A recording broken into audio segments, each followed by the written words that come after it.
හරි ඔගොල්ලොන්ට මතක ඇති අපි පත හා නිර්මාණ පාඩමේ මාතෘකාව දාලා මූලික පත හතරක් ගැන නිකන් ඇදින්වීමක් කරගත්තනේ. හරි පොඩ්ඩක් ඒක මතක් කරගත්තොත් මතකද බලමු. මේ දැන් මූලික පත කිව්වහම ඔයගොල්ලෝ මම රූප ටික විතරයි අදින්නේ. පළවෙනි එක විදිහට ඔයගොල්ලන්ට රවුමක් ඇදලා තිබ්බා. ඊට පස්සේ දෙවෙනි එක විදිහට ඔයගොල්ලන්ට ඇදලා තිබ්බා මෙන්න මෙහෙම 32ක් මැත්තෙන් ඔන්නම යාකරන රේඛාවක ලම්බ සමච්ඡේදය කියලා තමයි අපි යාට කියන්නේ. ඔන්නම මෙයාට ලම්බ කරනවා. ඊට පස්සේ තුන්වෙනි පතේ විදිහට අපි ලියාගත්තා මොහොම රේඛාවක් තියෙනවා. මේ රේඛාවකට අදින සමාන්තර රේඛා දෙක. එතකොට මෙයා සමාන්තරයි කියලා දාන තමයි ඊතලේ පාවිච්චි කරන්නේ. ඊට පස්සේ හතරවෙනි එක විදිහට අපි පාවිච්චි කරා මෙන්න මේ වගේ හමු වෙච්ච රේඛා දෙකක්. මෙහෙම එකට ජොයින්ට් වෙච්ච රේඛා දෙකකට හරි මැද්දෙන් යන පතේ. මෙන්න මෙහෙම. හරිද? එහෙම යද්දි මොකද වෙන්නේ? මෙයාවයි මෙයාවයි කෝණ දෙක සමානව බෙදෙන එකනේ. සරලව හිතන්නකො මෙයා මේ සම්පූර්ණ එක්කෙනා ලොකු එක්කෙනා අංශක 60යි කියලා. අංශක 60යි කියලා හිතමුකෝ. එතකොට මේ චූටි කැල්ලක් 30යි. මේ චූටි කැල්ල 30යි. ඔන්න ඔහම පත හතර ගැන අපි පොඩ්ඩක් සාකච්ඡා කරා. ඒ කියන්නේ මේ හතරේ නම් ටික ලියාගත්තා. හරි අපි දැන් බලමු පොඩ්ඩක් එක එක පතෙන් පතේ මොකද්ද මේ පතයක් කියන්නේ. එතකොට මේ පතේ වෙන්නේ මොන වගේ දෙයක්ද මොන වගේ ගණිතයක්ද තියෙන්නේ කොහොමද මේ පතේ අදින්නේ ඔන්න ඔය ටික තමයි මේ පාඩමේදී අපි කතා කරන්නේ හරිද හරි පළවෙනි එක අරගත්තොත් මම ගන්නම් කළු පාට පෑන පළවෙනි පතේ තමයි මොකද්ද නම තියෙන්නේ අචල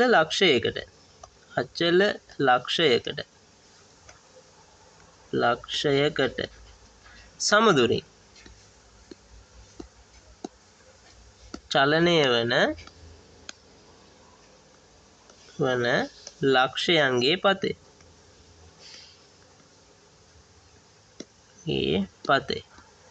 මේකට හොඳම උදාහරණය තමයි දැන් හිතන්න ඔයගොල්ලෝ ගහක බැදලා ඉන්නවා කියලා හරකෙක් වගේ ඔයගොල්ලෝ තනකොළ කනවා හරිද නෑ ඔයගොල්ලෝ නෙමෙයි මේ මෙතන පොල් ගහක් තියෙනවා මේ තියෙන මගේ පොල් ගහ ලස්සනනේ මේ තියෙන පොල් ගහ එතකොට මේකේ බෙදලා තියෙනවා මේ වගේ හරකෙක්. ලස්සන හරකෙක් අදිමු නිල් පාටින් අපි. මෙන්න ඉන්නවා හරකා. මෙන්න ඔගේ ඇඟ, මේ කකුල් දෙක. මේ නැට්ට. මේ අන් දෙක. දැන් හිතන්න මේ හරකා තනකොළ කාගෙන යද්දි මේ ඔයගොල්ලෝ හිතන්න මේ ලණුව ගහ වටේ එතෙන්නේ නැහැ. ගහ වටේ කැරගෙනවා. කියන්නේ ලණුව මෙයා බුරුලට වගේ වැදලා තියෙන්නේ ගහ වටේ කැරගෙනවා. මොකද කොහොමද මේ හරකා තනකොළ කන්න පුළුවන්? මෙයා කාගෙන ගියොත් මෙයාට පුළුවන්ද මේ ගහෙන් බැදලා තියෙන එකෙන් වෙන් වෙලා දුරට ගිහින් තනකොළ කන්න පුළුවන්ද? එහෙම කරන්න බෑනේ. ඒතකොට මෙයාට කන්න පුළුවන් උපරිම ප්‍රමාණය මේ ගහ වටේට තියෙන මෙන්න මේ රවුම වගේ නේද? බලන්න මේ සිද්ධිය විච්ච දේවල් දෙක. අචල ලක්ෂයක්. මේ ගහ කියන එක හෙලවෙන්නේ නැහැ. ඒගොල්ලෝ අචලයි. ඒ තියෙන තැන හැමම තියෙනවා. ඒ වගේම මේ හරකා කියන්නේ අර චලනය වෙන ලක්ෂ ටික. හරිද? හරකා කියන්නේ චලනය වෙන ලක්ෂ ටික. ඒ කියන්නේ මෙන්න මේ එක තැනක් නැවතිලා තියෙනවා අන්න එයාට තියෙන දුර වෙනස් කරගන්න නැතුව මෙයාට යන්න පුළුවන් නම් ඒ කොහොමද අන්නේ මේ විදිහට යන පාර තමයි මෙන්න මේ පතේ කියලා කියන්නේ හරිද පතයක් කියන්නේ මොකක්ද නම් මම මේ විස්තර ටික මම ඔයගොල්ලන්ට කියලා දුන්නානේ පතයක් කියන්නේ මොකද්ද මොකක් හරි නීතියකට අනුව අපිට යන්න පුළුවන් පාරක් ඕක තමයි සරලවම පතේක අර්ථ දැක්වීම මොකක් හරි නීතියක් තියෙන්න ඕනේ දැන් මේකේ නීතිය මොකද්ද මෙන්න මේ මැද තියෙන ලක්ෂයට තියෙන දුර වෙනස් කරගන්නේ නැතුව ඔයා යන්න ඕනේ. ඒතර ඔයාට යන්න පුළුවන් කොහොමද? මැද තියෙන ලක්ෂය වට මෙන්න මෙහෙම රවුමට. ඕක තමයි පළවෙනි පතේ එතකොට. අපි පළවෙනි පතේ අචල ලක්ෂයකට සමදුරින් දුර වෙනස් කරගන්න නැතුව චලනය වෙන්න පුළුවන් විදිහ තමයි පළවෙනි පතෙන් කියන්නේ. එතකොට ඒක වෘත්තයක්. අපි ඒක දැනගන්න ඕනේ ඒක වෘත්තයක්. වෘත්තය කී. එතකොට දැන් ඔයගොල්ලන්ගේ නෝට් එකේ නම් දාගන්න අචල ලක්ෂයකට සමදුරින් චලනය වෙන ලක්ෂයන්ගේ පතය මෙන්න මෙහෙම කියලා ලියාගෙන කව කටුව අරගෙන වෘත්තයක් අදින්න. ඒක මම ඔයගොල්ලන්ට කියලා දෙන්න ඕනේ නැහනේ. කව කටුව පාවිච්චි කරලා වෘත්තයක් අදින්න ඕගොල්ලෝ දන්නවා. එතකොට අන්න ඒක ඇඳගලා ඒක වෘත්තය කී කියලා ලියාගන්න. මේ ගවයා අදින්න ඕනේ නැහැ. වෘත්තයක් ඇඳලා යටින් වෘත්තයක කියලා දාලා ඒක ඕන කොටු කරගන්න. ඔයගොල්ලන්ට පුළුවන් ඒක කොටු කරගන්න. මෙන්න මෙහෙම අපි ලස්සනට කොටු කරගමු. මෙන්න මෙහෙම ඔන්නෝම කොටු කරගන්න. හරිනේ. එතකොට ඔය තියෙන්නේ පළවෙනි පතේ. එතකොට ඒක අදින්නත් ඔයගොල්ලෝ දන්නවා. එච්චර අමාරු දෙයක් නෙමෙයි. මෙතනින් එහාට තියෙන දේවල් තමයි ඔයගොල්ලන්ට අලුත් විදියට එන්නේ. හරි. බලමු දෙවෙනි එක. ඔයගොල්ලෝ නෝට් එක ලියද්දි වීඩියෝ එක නවත්තලා නෝට් එක ලියා ගන්න. මම මොකද නෝට් එක ලියන්න යවන කාලේ නාස්ති කරන්නේ නැහැ වීඩියෝ එක රෙකෝඩ් කරද්දි. ඔයගොල්ලෝ නෝට් එක මේ විදියට හදාගන්න. අපි දෙවෙනි පතේට යමු. හරි. දෙවෙනි පතේ. මොකක්ද අපේ දෙවෙනි පතේ මම ඔයගොල්ලන් ලියන්න දුන්නා. දැන් මෙතනදී කතා වෙන්නේ නිකන් නිශ්චලව තියෙන. ඒ කියන්නේ හෙලවෙන්නේ නැති ලක්ෂ දෙකක් ගැන. අචල ලක්ෂ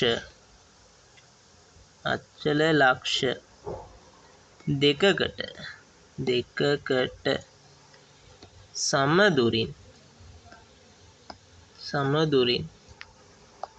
චලනය වන ලක්ෂයන්ගේ පතය. ලක්ෂයක පතය. හරි. මම ඔයගොල්ලන්ට පොඩි ටාස්ක් එකක් දෙන්න. දැන් මේ මෙතන තියෙනවා ගහක්. හරිද? මේක ගහක්.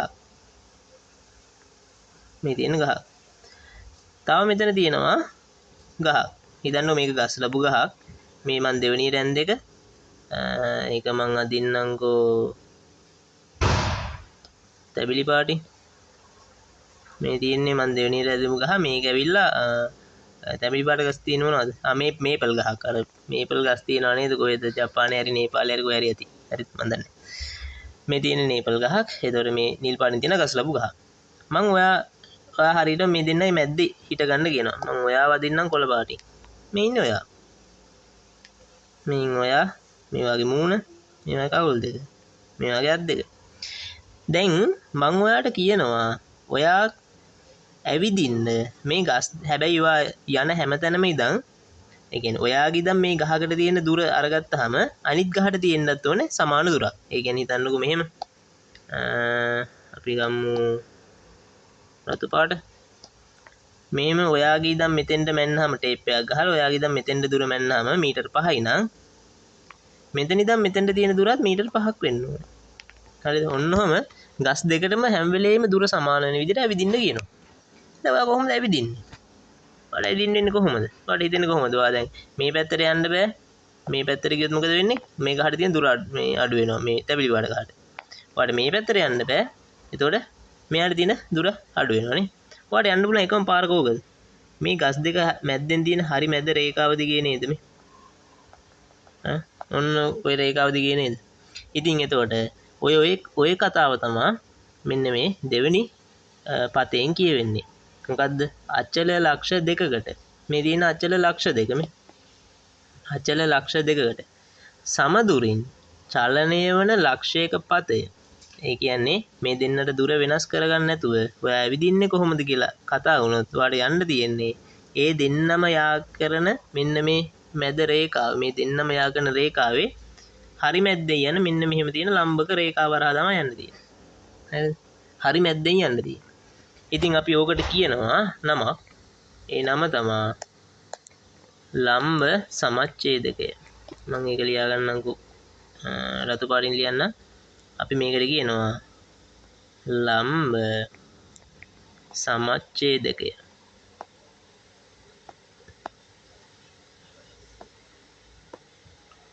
හරිද? හරි. ලම්බ සමච්ඡේදකය.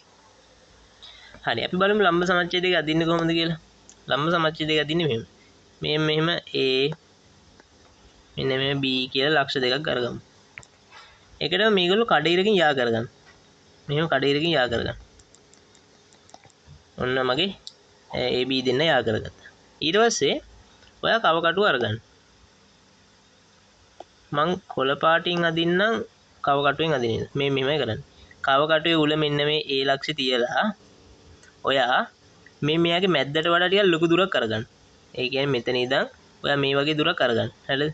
මෙතන උල තියෙනවා A ලක්ෂය උල තියෙනවා. මේ හරියට වගේ පැන්සල දික් වෙන විදිහට කව කටුව ඈත් කරගන්න. මේ වගේ තැනකට. ඊට පස්සේ ඔයා මෙන්න මේ උල ඔහොමම තියාගෙන මේ මෙහෙම දිගටම පොඩි චාප කැල්ලක් කොහොම කපන්න.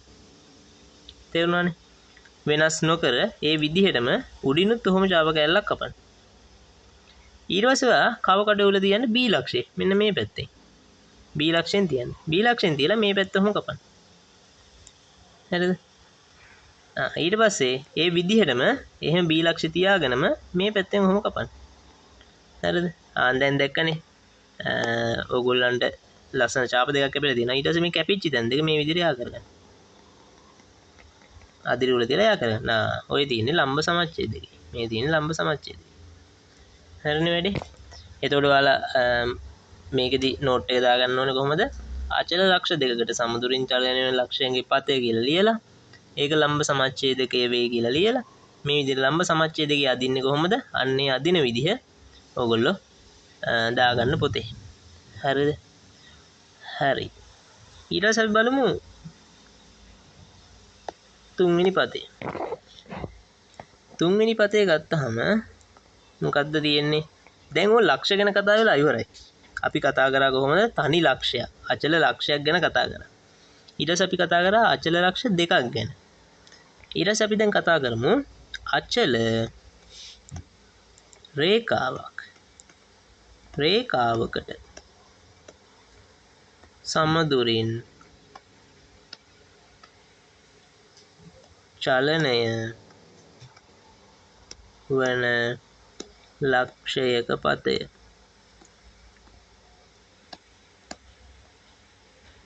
හරි. දැන් බලමු මොකද්ද මේ කියන්නේ කියලා. දැන් ඔයා හිතන්න ඔයාට තියෙනවා මෙන්න මෙහිම මොකද්ද මේ? ඔන්න බැම්මක්. හරිද? මේක දිග බැම්මක්. හරි කෙලින් තියෙන බැම්මක්. ඔයාට කියනවා ඔය බැම්මට තියෙන දුර. ඔයා දැන් මෙහෙම ඉන්නවා. මේ ඔයා. හරිද? මේ වගේ අත් දෙක වුන් කකුල් දෙක.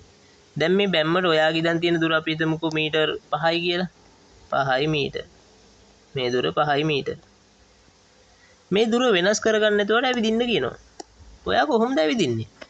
ඔයාට යන්න වෙන්නේ මෙහෙමනේ. කොහොම නේද? කොහොමද යන්න වෙන්නේ? දැක්කද කතාව? ඔයාට ඇවිදින්න වෙන්නේ මේ පැත්තට කොහොම? එතකොට ඔයා බැරි වෙලා හරි මේ පැත්තේ හිටියනම් ඒ ඔයාට ඇවිදින්න වෙන්නේ මෙහෙම. ඔයා ඉන්න පැත්ත අනුව ඔයාට ඒ ඉන්න පැත්තේ ඉඳන් කෙලින් ඇවිදින්න වෙනවනේ. බැම්ම කෙලින් ඇවිදින්න. අපි ඔකට කියනවා බැම්මට සමාන්තරව යනවා. බැම්ම අතර තියෙන දුර වෙනස් කරගන්න නැතුව යනවා. ඕකට අපි කියනවා බැම්මට සමාන්තරව ඇවිදිනවා කියලා. ඉතින් එතකොට මේ තියෙන්නේ අචල රේඛාව. මේ මම නිල් පාටින් ඇදලා තියෙන අචල රේඛාව. අචල රේඛාවකට දුර සමානව තියාගෙන ලක්ෂයක් ගමන් කරොත් එයාට යන්න වෙන්නේ ඒ අචල රේඛාවට නැත්නම් මේ නිල් පාට රේඛාවට මෙන්න මේ විදිහට සමාන්තර රේඛාවක් විදිහට. හරිද? එහෙනම් මොකද්ද මේ අචල රේඛාවට සමදුරින් චලනය වන ලක්ෂයන්ගේ පතය? සමාන්තර රේඛා. සමාන්තර රේඛාවකි. හරිද? ඒතකොට සමාන්තර රේඛා කියනෙවුවා දෙපැත්තෙන්ම පිහිටන්න පුළුවන්. අපි බලමු මේක අදින විදිහ. කොහොමද සමාන්තර රේඛාවක් අදින්නේ? ඒකට මොනවා කරන්නද අපිට එපා රේඛාව. මේ තියෙන අපේ අචල රේඛාව. අචලයි කියන්නේ හෙලවෙන්නේ නැහැ කියන එක. එයා උන් එන ගහලා හරි මොනවා හරි කරලා රේඛාව හෙලවෙන්නේ නැහැ. AB. ඔයා අදින්නේ මෙන්න මෙහෙමයි. හරිද? මේක ටිකක් විතර සංකීර්ණයි. පොඩ්ඩක් හොදට බලා ගන්න. සමාන්තර රේඛාවක් අදින්න පුළුවන් ක්‍රම ගොඩක් තියෙනවා. හරිද? සමාන්තර රේඛාවක් අදින්න පුළුවන් ක්‍රම 3ක් වගේ තියෙනවා. මම දැනුවත්ව ක්‍රම 3ක් වගේ තියෙනවා. ඕගොල්ලන්ව ලේසිම ක්‍රමෙන් පටන් ගන්න. පළවෙනි එක තමයි ඔයා කැමති දුරක් කවකට්ටල ගන්න. සාමාන්‍යයෙන් ගොඩක් දුර ගන්න එපා. ඒකට අමාරුයි. සෙන්ටිමීටර අපි හිතමුකෝ 3ක් විතර සෙන්ටිමීටර 3ක් වගේ අරගන්න. හරිද? සෙන්ටිමීටර 3ක් වගේ අරගෙන ඒ වගේ ප්‍රමාණයක් අරගෙන ඔයා මේ කැමති තැනක තියලා දැන් හිතන්නකෝ ඔයාට ඕනේ මේ හරිය මේ මෙතන ඉඳන් ඔහොම සමාන්තර මේ අදින්න කියලා ඔහොම රේඛාවක් අදින්න කියලා. එතකොට මේ මෙහෙමයි අදින්නේ. මම ලක්ෂ දෙන්නම් C මේ මෙතන ඉඳන් අදින්න කියලා. C ලක්ෂය හරහා ඔහම යන රේඛාව දිගට අදින්න කියන්නේ. මේ මෙහෙම ගන්න. එකටම මෙන්න මේ C වල ඔයාගේ උල තියන්න. උල තියලා මෙහෙන් කැපෙන්න අරින්න ඔහම. C වල උල තිබ්බා. C වලින් AB රේඛාවම කැපුවා. හරිද? ඊට පස්සේ දැන් මේ දුර වෙනස් වෙන්න බෑ. චුට්ටක් හරි වෙනස් වුණොත් අවුල් යනවා. මේ විදිහටම කව කට්ට තියාගෙන කව කට්ටේ කටු දෙක ඈඩ් කරන්න බෑ. මෙතන උල තියන්න දැන්. මේ කැපිච්ච තැන උල තියන්න. හරිද? එතන උල තියලා මෙහෙම කපන්න. ඉස්සරහින්. මොකද්ද කරේ? ආයි මං කියන්න. එකටම මේ බාහිරින් දීලා තියෙන C ලක්ෂයේ උල තිබ්බා. මේ AB රේඛාව කැපුවා. ඊට පස්සේ එතන උල තියලා මේ දිගට කපාගෙන යන්න දෙන්නේ. එතන උල තිබ්බා ඉස්සරහින් කැපුවා. ඊට පස්සේ මොකද කරන්නේ? මෙන්න මේ අලුතෙන් කැපිච්ච ඉස්සරහා පොයින්ට් එකේ උල තිබ්බා. අර උඩින් රේඛාවක් ගහගත්ත C පැත්තට වෙන්න. C අකුර පැත්තට වෙන්න ගහගත්තා. ඊට පස්සේ ආයෙ කව කටු අරන් ඇවිල්ලා C අකුරේ තියලා උල ඉස්සරහින් මෙහෙම කපනවා. හරිද? C අකුරේ තියලා ඔනම ඉස්සරහින් කපනවා. දැන් ඔයාලට කැපිලා තියෙනව නේද? ලස්සනට C අකුර කෙලින්ම තියෙන මේ X අකුරක් වගේ දන. අන්න C අකුරයි අන්න එතනයි තියෙන තිත් දෙක ඔහොම C අකුරේ තියෙන පොයින්ට් එකයි මේ කැපිච්ච තැනයි ඔහොම යා කරන්න. හරිද? ඔන්නම යා කරන්න. දැක්කනේ ගාන්න කෙලින් රේඛාවක් එනවා. එතකොට මෙයාට මෙයා සමාන්තරයි කියලා පෙන්නන්න ඔන්නම පොඩි ඊතල දෙකක් දාන්න. හරිද? ඒකේ තේරුම යාට යා සමාන්තරයි. මේක තමයි ලෝකේ සමාන්තර රේඛාවක් අදින්න තියෙන ලේසිම ක්‍රමය. මම ඉගෙන ගත්ත ලේසිම ක්‍රමය ඕක තමයි. එතකොට තව ක්‍රම තියෙනවා ඕන තරම්. හරිද? ඒ ක්‍රම මම ක්‍රම කියලා දෙන්නම්. ඒක අපි ක්‍රම ටික කියලා දෙන්නම්කෝ. හරි. අපි බලමු දෙවෙනි ක්‍රමය. දෙවෙනි මෙතඩ් එක. මෙන්න සෝරි පොඩ්ඩක් ඉන්න. හරි. දෙවෙනි මෙතඩ් එක. මෙන්න මෙහෙමයි. දැන් හිතන්නකෝ මේ තියෙන වගේ AB ලක්ෂය. AB රේඛාව සෝරි. AB රේඛාව. දැන් ඔයා කොහොමද මේක කරන්නේ? මෙන්න මෙහෙමයි. ඔයා එකටම මෙයාට ලම්බක දෙකක් ගහ ගන්න ඕන. ඔන්නම ලම්බක දෙකක් ගහ ගන්න ඕන. කොහොමද මේ ලම්බක දෙක ගහගන්නේ? මෙන්න මෙහෙමයි. මෙන්න ඔයා කැමති පොයින්ට් එකක් මෙහෙම අරගෙන මේ කැමති පොයින්ට් එක දිලා කව කටුව සෙන්ටිමීටරයක් වගේ චුට්ටක් කට අරගෙන මෙන්න මෙහෙම දෙපැත්තෙන් කපන්න. හරිද? මැද්දෙන් දින අයිනකට වගේ වෙන්න ඔන්නම සෙන්ටිමීටර වෙන්න දෙපැත්තෙන් කපන්න. ඊට පස්සේ කව කටුව චුට්ටක් කට ලොකු කරලා උල තියන්න මේ එක කපපු එක තැනක උල තියලා මේ පැත්තෙන් එකයි අර පැත්තෙන් එකයි. අර අපි කලින් ලම්බකේ ගහද්දි කරේ. ඊට පස්සේ උල තියන්න මේ පැත්තෙන් ඊට දෙවෙනියට කපපු තැනින් මේ පැත්තට කැපිලා යන්න එකයි මේ පැත්තට කැපිලා යන්න එකයි. දැක්කනේ? ඕගොල්ලෝ මෙව අදිද්දි එක පාට එක දිගට ඕගොල්ලන්ට පළවෙනි පාරක් අහගත්ත කියලා මේ වගේ ඒව අදින්න බෑ. හරිද? ඕගොල්ලෝ පළවෙනි වතාවට ජීවිතේ පළවෙනි වතාවට මේ අදින විදිය බලන්නේ. එතකොට මේ වීඩියෝ එක එකපාරක් බලලා ඊට පස්සේ අදිද්දි පියවරෙන් පියවර නවත්ත මොකද කරන්නේ? මෙතන උල දීලා කොතනද කපන්නේ? අන්න එහෙම බල නිවාඩුව කරන්න වැඩි. මම ඕගොල්ලන්ට වෙලාව තියෙනන් තමයි වීඩියෝ එකක් විදිහට දාන්නේ. මම වේගින් කරා යනවා වීඩියෝ එක නවත්තලා ඕගොල්ලෝ වැඩේ කරන් යන්න. හරිද? දැන් මේ කැපිච්ච තැන් දෙක යා කරොත් මොකද වෙන්නේ මේ බලන්න. මෙන්න මෙහෙම. ඔයා ඕනනම් කෝණමානේ තියලා බලන්න. මේ රතු පාට ඉරයි කළු පාට ඉරයි හරියටම අංශක 90කින් තියෙන. ඉතින් ඔය දේ ඔයා කරන්න තව තැනක. මෙතන උල තිබ්බා දෙපැත්තෙන් කැපුවා. ඊට කපපු තැනක උල තිබ්බා මෙහෙන් එකයි උඩින් එකයි. ආයෙ කපපු තැනක තිබ්බා උඩින් එකයි යටින් එකයි. හරිනේ? හොඳට මතක තියාගන්න දෙයක්. දැන් ඔයා මේ මැද්දේ උල දීලා දෙපැත්තට ඔහොම කපා ගන්න ඕනේ. ඒ කපා ගත්තට පස්සේ කව කටුවේ දුර පොඩ්ඩක් වැඩි කරගන්න ඕනේ. නැත්තම් මෙහෙම මේ එක්ස් අකුරු දෙකක් වගේ කපන්න බෑ. හරිනේ? ඔයගොල්ලෝ කරලා බලන්නකෝ. කරලා බලද්දී ඔයගොල්ලන්ට එන ප්‍රශ්නත් එක්ක තේරෙයි. හරි. මොනවා හරි ප්‍රශ්නයක් මොනවා හරි ආවොත් group එකේ දාන්න අවුල් නම් මේ මට කෙලින්ම direct message එකක් දාන්න. හරිද? ඒ කියන්නේ දැන් ඕගොල්ලන්ට දැන් මේ කරයි යදි සමහරක් වෙලාවට මගේ පැත්ත issue එකක් හෝ ඔයාට අහන් ඉන්න බැරි වෙලා හෝ මොකක් හරි හේතුවක් නිසා ඔයාට බැරි වෙයි හරියට වැඩේ ඇදගන්න. සමහරකට තේරෙන එකක් නැහැ. එහෙම වුණොත් ඉතින් මට message එකක් දාන්න. ඊට පස්සේ මම ඔයාට ආයේ කියලා දෙන්නම්. එතකොට මෙන්න මෙහෙම ඔන්නම ඉරි දෙකක් ඇදගත්තා. එයත් මෙයාට ලම්බකයි. හරිද? හරි. දැන් ඔයා ලම්බක ඉරි දෙකක් ඇදගත්තනේ. දැන් ඔයාට තියෙන්නේ කවකටු අරගෙන ඔයාට AB රේඛාවට සෙන්ටිමීටර් 5ක් දුරින් නම් අදින්න තියෙන්නේ. සෙන්ටිමීටර් 5ක් අරගෙන මෙන්න මේ මැද මේ කැපිච්ච තැන, ඒ කියන්නේ මැද මෙන්න මෙතන උල තියලා සෙන්ටිමීටර් 5 ඕම කපනවා. ආයෙ මෙතනක් තියලා සෙන්ටිමීටර් 5 ඔහොම කපනවා. දැන් ඔයා හොඳට බැලුවොත් තේරෙයි වාට කැපිලා තියෙනවා නේද තැන් දෙකක් මේ මෙතනයි මේ මෙතනයි ඔන්න ඔය තැන් දෙක යා කරගත්තා නම් මේ විදිහට ඔයාට හැදෙනවා මේ ඒ කළු පාට AB රේඛාවට සෙන්ටිමීටර් 5ක් දුරින් සමානව යන සමාන්තර රේඛාව. මෙයාට මෙයා ලම්බකයි. හරිනේ වැඩි. ඔය තියෙන්නේ දෙවෙනි ක්‍රමය. තුන්වෙනි ක්‍රමය ගැන මම මෙතනදී කතා කරන්නේ නැහැ. තුන්වෙනි ක්‍රමේ කතා කරන්න අපිට කෝණ සම්බන්ධව දැනුමක් ඕනේ. ඒක අපි ඉස්සරහට කතා කරමු. හරිනේ වැඩි. එතකොට ඕක තමයි තුන්වෙනි පතේ. මම පත හතර මේකෙන් ඉවරයක් කරලා දානවා. අපි පත හතර ගැන එකටම කතා කරලා පත හතර කියන්නේ මොනවද? ඊට පස්සේ වදින්නේ කොහොමද කියන එක තමයි මේ පළවෙනි වීඩියෝ එකෙන් කතා කරන්නේ. අපි යන් හතරවෙනි පතේට ඔහොමම හතරවෙනි පතේ.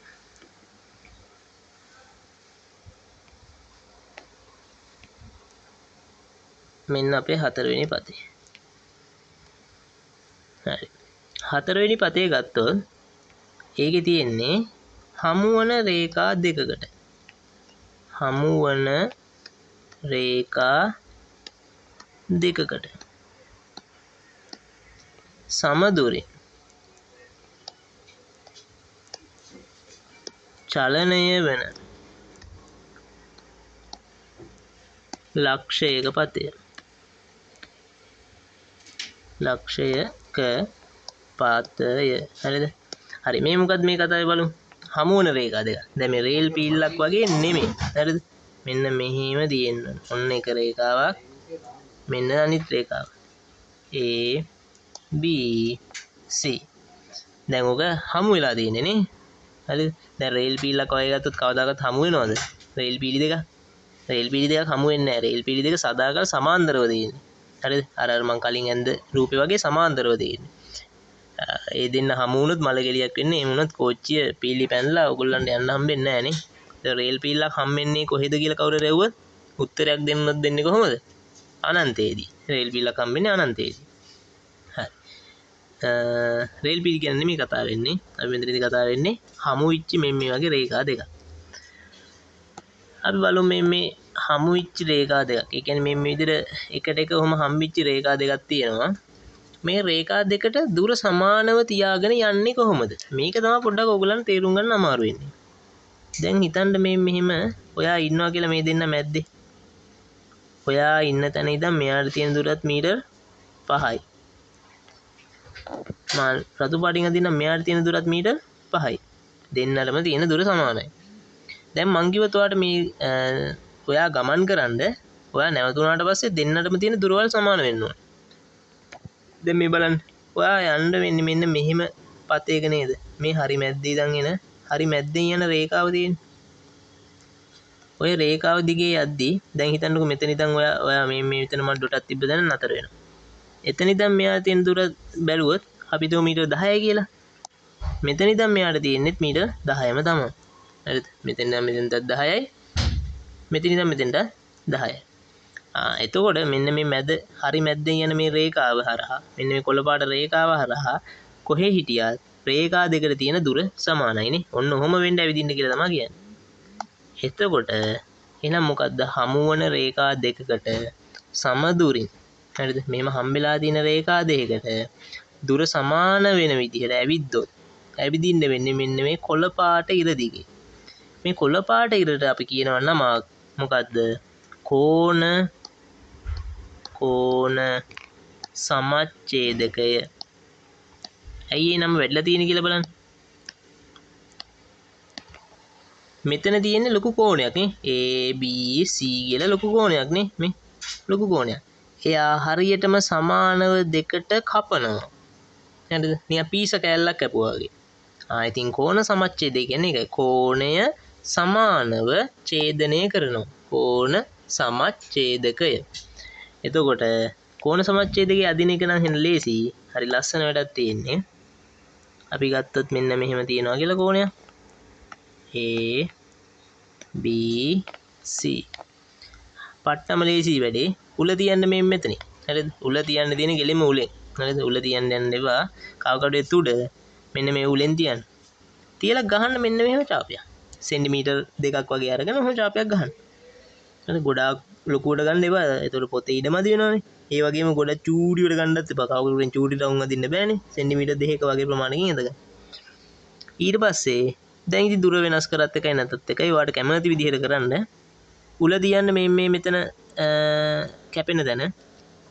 ඒ කැපෙන තැනක උලක් තියලා ඉස්සරහින් චූඩි චාප කැල්ලක් කපන්න. ආයි ඊළඟ කැපෙන තැනින් උල දියලා මේ පැත්තටම චාප කැල්ලක් කපන්න.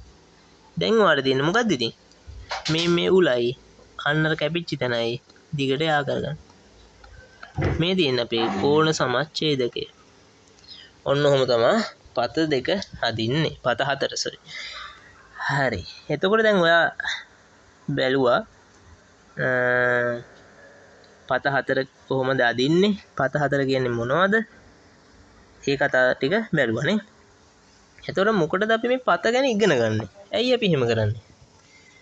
අපි තේරුම් ගන්න ඕනේ මේ ගණිතයේදී මූලික පත හතරෙන් තමයි අනිත් සියලුම දේවල් හැදිලා තියෙන්නේ. හරිද? ගණන් වල ඔයාලා අදින රූප වෙන්න පුළුවන්. ඊට පස්සේ තව මොන හරි ජ්‍යාමිතික රූප, තව ගණන් තියෙනවනේ එක එක විදිහේ ගණන්. දැන් හිතන්නකෝ ඔයා වෘත්ත අදිනවා. ඒතර ඔයා මෙච්චර කාලෙට රවුම් ඇඳලානේ. ඒනට ඔයා දැනන් හිටියේ නැහැ මේක මූලික පතයක් කියලා. ඔය මූලික දේවල් ඔය ජ්‍යාමිතික වදින සියලුම රූපව අදින්න අපිට මෙන්න මේ පත හතර උමනා වෙනවා. ඉතින් ඒක අපි ඉස්සරහදී බලමු. මේ අවුරුද්දේදී ඕගොල්ලන්ට තියෙන්නේ පත හතර කියන්නේ මොකද්ද? ඒ පත හතර අදින්නේ කොහොමද කියලා ඉගෙන ගන්න තමයි. ඉස්සරහට O level වලදී මේකෙන් ගාණක් එනවා. ඒ කියන්නේ O level වල ඔයගොල්ලෝ දන්නවනේ කෙටි ප්‍රශ්න 25ක් එනවා කියලා. අන්න ඒ 25 ඇතුලේ මේකෙන් ගාණක් අනිවාර්යෙන් එනවා. ඒ වගේම O level වල තියෙන ජ්‍යාමිතිය වගේ පාඩම් වලින් එන ගණන් කරන්න මේ පත පිළිබඳව දැනුම සෑහෙන්න වැදගත් වෙනවා.